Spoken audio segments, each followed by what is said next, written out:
It's becoming very clear. Someone inside the Trump administration or someone with insider knowledge is making bank betting on predictions of what's going to happen next. Look at this. 5 minutes before Trump announced that he wasn't going to attack Iran's energy, someone bought $1.5 billion in S&P 500 futures. $1.5 billion. That is basically a bet that the stock market is going to go up, which if people think the war is ending, the stock market would go up. They sold $192 million in oil futures, which is basically a bet that oil prices would go down. So they dumped $192 million of it. So they say that order was reportedly 4 to 6 times higher than anything else at the time. Do you know how much money they just made? Do you know how much money they would have lost if that hadn't happened? Tens, if not hundreds of millions of dollars in minutes. So you don't risk that much on a guess. Remember, on background, Trump had given Iran 48 hours to open up the Strait of Hormuz or else he was going to attack their energy. So out of nowhere, on the day of the deadline, Trump says, okay, never mind, I'm not going to do that anymore. And 5 minutes before that,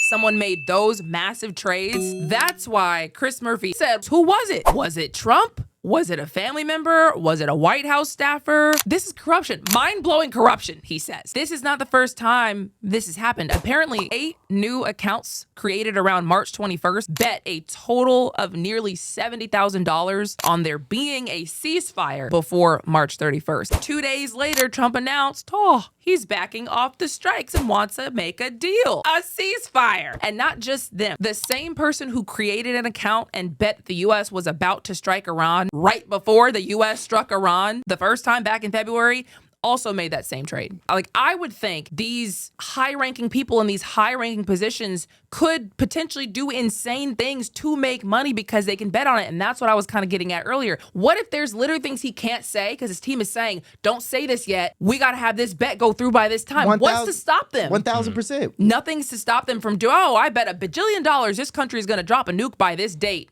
And now you have to start wondering, hold on, is the plan for them to drop a nuke by this date on this country because this is what the bet is? They're incentivized to do crazy things.